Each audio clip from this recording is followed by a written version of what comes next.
Okay, gang, I'm going to do a documentary now of a very interesting vehicle.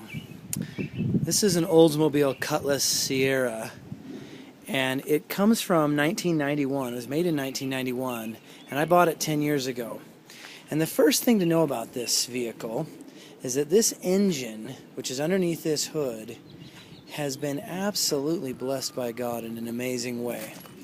Let me show you what I mean. I'm going to jump in here to the front seat, ignore some of the interesting things that we'll talk about in a bit, and I'd like you to notice right there, 276,000 miles.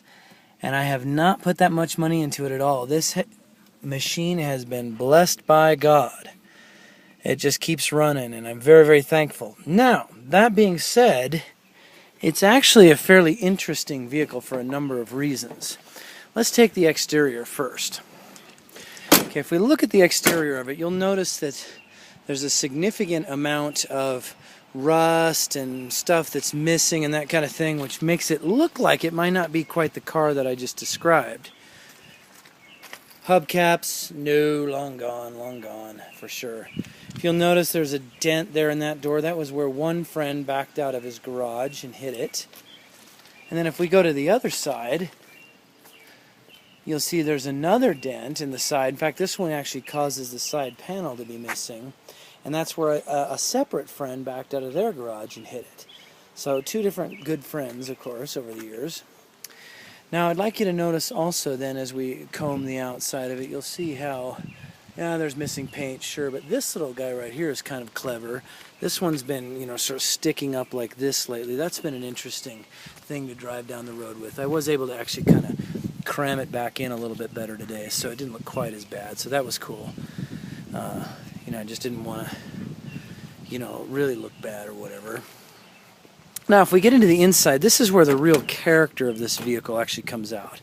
The first thing you notice is there's actually duct tape on the seat. Well, the reason for that is because that's where, right here, there was some metal that stuck up, and it cost me, $20-25 on a pair of pants one time, so I figured some duct tape would actually be better.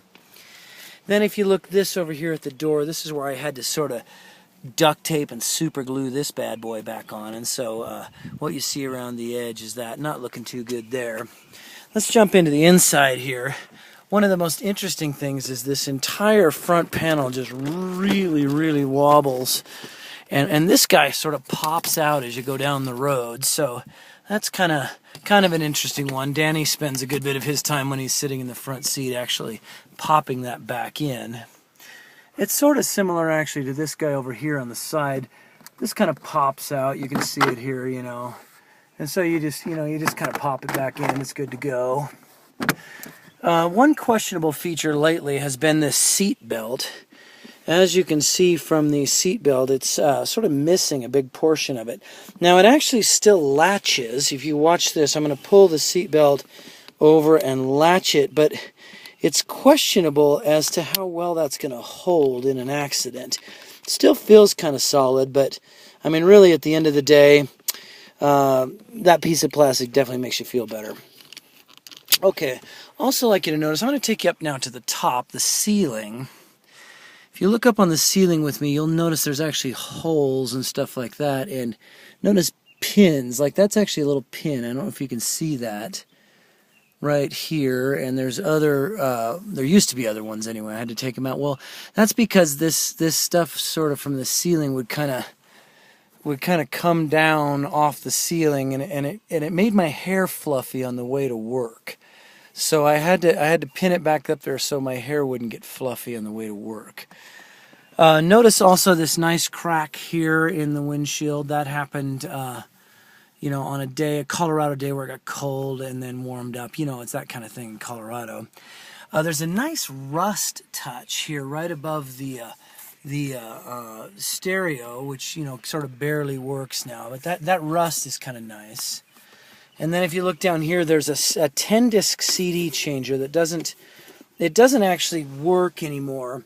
But what it does do, or at least did do when I had the actual CD changer in there, is it would cycle through all 10 discs. I think whether it had 10 discs or not. And so for about 90 seconds, you'd kind of hear this whirring sound. People would ask me what that was, and I just said, oh, it'll go off in a minute. You know, don't worry about it. Of course, that was each time you start the car. Sort of a Fred Flintstone touch here on the floor, where you kind of see, you can almost see through to the floor, or to the pavement, actually, rather. That's kind of interesting. Then, if we take a look back in the back, the problem that we had on the roof ceiling part here, where my hair would get fuzzy, is kind of really made worse here in the back with the boys kind of sitting in the back. They sort of pull this down, and so whoever has to sit in the middle kind of gets their head inside that little foam thing that hangs down there. Kind of interesting, yeah. So that's sort of an internal look at this vehicle. It does make you wonder, you know, if you were only to know the externals. You know, fortunately God looks on the heart, and this engine, again, has been just amazing.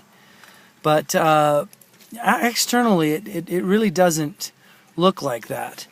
A little bit more, if we look back here on the back door here, you'll see how you actually can't open it with the handles here, so it's kind of weird. Anyway, that's my car. Sort of interesting, isn't it?